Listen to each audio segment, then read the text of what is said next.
ദിലീപിന് ജാമ്യം നിഷേധിച്ചുകൊണ്ട് അങ്കമാലി മജിസ്ട്രേറ്റ് കോടതിയിൽ നടനെതിരെ രൂക്ഷമായ വിമർശനമാണ് ഉണ്ടായത്. ദിലീപിന് ജാമ്യം നിഷേധിക്കുന്ന ഉത്തരവ് സമാന മനസ്കർക്കുള്ള മുന്നറിയിപ്പാണെന്നും കോടതി വിലയിരുത്തി. ഇത്തരം കുറ്റകൃത്യങ്ങൾ നിസ്സാരമായി കാണുമെന്ന് കരുതേണ്ടെന്നും അങ്കമാലി കോടതി. വിവരങ്ങളുമായി ഇപ്പോൾ ഉമേഷ് ചേരുന്നു. ഉമേഷ്, ഒരുപക്ഷെ അഡ്വക്കേറ്റ് രാംകുമാർ പുറത്തെത്തി പറഞ്ഞതുപോലെ അല്ല കാര്യങ്ങൾ. ഗൗരവമായി കോടതി പരിഗണിക്കുകയും ഗൗരവമായി തന്നെ ഈ കേസിനെ കാണുകയും ചെയ്യുന്നു. അതിൽ ദിലീപിനെതിരെ രൂപപ്പെട്ട പരാമർശങ്ങളിൽ കോടതി പ്രാഥമികമായി വിശ്വാസവും രേഖപ്പെടുത്തുന്നു. ഈ പരാമർശങ്ങൾക്ക് എന്തൊക്കെ അർത്ഥമാണ്, എന്തൊക്കെയാണ് കോടതി പറഞ്ഞത്? അജിംഷാദ്, ഏതാനും ചില സെന്റൻസുകളിൽ മാത്രമാണ് ഈ കോടതി ജാമ്യം നിഷേധിച്ചതായി കൊണ്ടുള്ള ഉത്തരവ് അങ്കമാലി കോടതിയിൽ നിന്ന് ഉത്തരവ് ഇറങ്ങിയിരിക്കുന്നത്. കഴിഞ്ഞ ദിവസമാണ് വിധി ഉണ്ടായത്. ദിലീപിന് ജാമ്യം നിഷേധിക്കുന്നു എന്നാണ് മജിസ്ട്രേറ്റ് വ്യക്തമാക്കിയത്. അതിന് കാരണമായി പറയുന്നത് ദിലീപിനെതിരെ ഉള്ളത് ഗൗരവതരമായ കുറ്റങ്ങളാണ് ദിലീപിനെതിരെ ചുമത്തപ്പെട്ടിരിക്കുന്നത്. ഇത് നിസ്സാരമായ കുറ്റങ്ങളല്ല ചുമത്തപ്പെട്ടിരിക്കുന്നത്. അതുകൊണ്ട് തന്നെ ഈ അന്വേഷണം നടക്കുന്ന വേളയിൽ പ്രതിക്ക് ജാമ്യം നൽകാൻ കഴിയില്ല. അതുകൊണ്ട് ജാമ്യം നിഷേധിക്കുന്നു.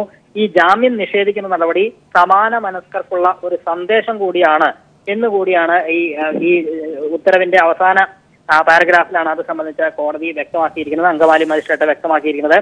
ഏതായാലും പ്രോസിക്യൂഷൻ ഇത്തരം വാദങ്ങൾ തന്നെയാണ് ആ സമയത്ത് ഉന്നയിച്ചിരുന്നത്. ഇത് ഗൗരവമായ കുറ്റമാണ്, ഗുരുതര കുറ്റകൃത്യമാണ് നടന്നിരിക്കുന്നത്. ഈ സമയത്ത് പ്രതിയെ ജാമ്യത്തിൽ വിടുകയാണെങ്കിൽ ഉന്നത സ്വാധീനമുള്ള വ്യക്തി മറ്റ് സാക്ഷികളെ സ്വാധീനിക്കാൻ ഇടയുണ്ട്.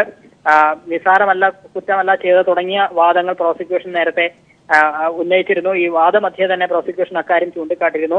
ഈ വാദങ്ങളെല്ലാം, ഈ പ്രോസിക്യൂഷൻ വാദങ്ങളെല്ലാം അതേപടി അങ്കമാലി മജിസ്ട്രേറ്റ് കോടതി അംഗീകരിച്ചിരിക്കുന്നു എന്നുള്ളതാണ് ഈ ഉത്തരവിൽ നിന്ന് വ്യക്തമാകുന്നത്. കോടതി തന്നെ അക്കാര്യം ഈ ഉത്തരവിൽ ചൂണ്ടിക്കാട്ടിയിരിക്കുന്നു. നിസ്സാര കുറ്റമല്ല പ്രതി ചെയ്തിരിക്കുന്നത്, ഗൗരവതരമാണ്. അതുകൊണ്ട് തന്നെ ജാമ്യം നിഷേധിക്കുന്നു. ഈ ദിലീപിന് ജാമ്യം നിഷേധിക്കുന്ന നടപടി സമാന കുറ്റം ചെയ്യുന്നവർക്കുള്ള മനസ്സുള്ളവർക്കുള്ള ഒരു സന്ദേശം കൂടിയാണ് എന്നുകൂടി വ്യക്തമാക്കിയിരിക്കുന്നു കോടതി. തീർച്ചയായും ഇപ്പോൾ ഈ കേസുമായി ബന്ധപ്പെട്ട മറ്റൊരു പുരോഗതി കൂടിയുണ്ട്. ഉമേഷിലേക്ക് എത്താം. റിനു ശ്രീധരൻ ഞങ്ങളുടെ പ്രതിനിധി ചേരുന്നു. റിനു, അൻവർ സാദത്ത് MLA മൊഴി എടുത്തോ? അജിംഷാദ്, അല്പം നേരം മുമ്പാണ്. റിനു കേൾക്കാനാവുന്നില്ല. ഹലോ, റിനു പറഞ്ഞോളൂ. അതായത് അൻവർ സാദത്ത് MLA ബന്ധപ്പെട്ട് നേരത്തെ ചില ആരോപണങ്ങൾ ഉണ്ടായിരുന്നു. ദിലീപുമായുള്ള അടുത്ത ബന്ധം, പൾസർ സുനിയെ വിളിച്ചു ഇത്യാദി സ്ഥിരീകരിക്കാത്ത നിരവധി വിവരങ്ങൾ ഉണ്ടായിരുന്നു. റിനു കേൾക്കാമെങ്കിൽ അത്തരത്തിലുള്ള പല പരാമർശങ്ങളുടെയും അടിസ്ഥാനത്തിലായിരുന്നു അൻവർ സാദത്ത് MLA മൊഴി എടുക്കണം എന്നതിലേക്ക് കാര്യങ്ങൾ എത്തിയിരുന്നത്. 2 PT തോമസ് MLA ആദ്യഘട്ടത്തിൽ നടിയെ ആക്രമിച്ച സംഭവത്തിലും ആദ്യഘട്ടത്തിൽ അവിടെ എത്തിയിരുന്നത് സംവിധായകൻ ലാലിന്റെ വീട്ടിലെത്തിയിരുന്നത് PT തോമസ് ആയിരുന്നു. PT തോമസ് ആണ് ആദ്യമായി മാർട്ടിന്റെ ഫോണിൽ നിന്ന് പൾസർ സുനിയെ വിളിച്ചത്. ആ അർത്ഥത്തിലാണ് കേസ് ഈ വിധത്തിൽ പുരോഗമിക്കുന്നു എന്ന വിവരം, കേസ് ഗൗരവമായി പുരോഗമിക്കുന്നു എന്ന വിവരം, അല്ലെങ്കിൽ കേസിലേക്ക് തന്നെ കാര്യങ്ങൾ പോകുന്നു എന്ന വിവരം പൾസർ സുനി അറിയാനിടയായത്. ഇത്യാദി കാര്യങ്ങൾ കൂടി പരിഗണിച്ച് PT തോമസിന്റെയും മൊഴി എടുക്കണം എന്ന ആവശ്യം ഉയർന്നത്.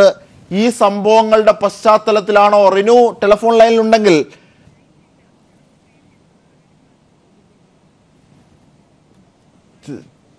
തീർച്ചയായും അൻവർ സാദത്തിന്റെ മൊഴി എടുത്തു എന്ന വിവരമാണ് ഇപ്പോൾ അറിയാനാകുന്നത്.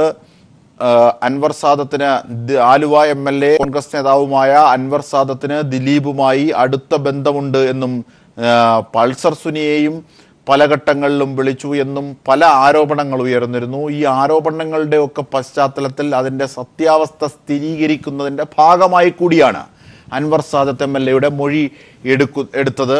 അൻവർ സാദത്ത് MLA മൊഴി എടുത്തതുമായി ബന്ധപ്പെട്ട വിശദാംശങ്ങൾ തുടർന്ന് നമുക്ക് ലഭ്യമാക്കാൻ സാധിക്കും എന്ന് വിശ്വസിക്കുന്നു. നടിയെ ആക്രമിച്ച കേസുമായി ബന്ധപ്പെട്ട് ആലുവ MLA അൻവർ സാദത്തിൻ്റെ മൊഴിയെടുപ്പ് 1 മണിക്കൂറോളം നീണ്ടുനിന്നു. പെരുമ്പാവൂർ CIയുടെ നേതൃത്വത്തിലായിരുന്നു മൊഴിയെടുത്തത്.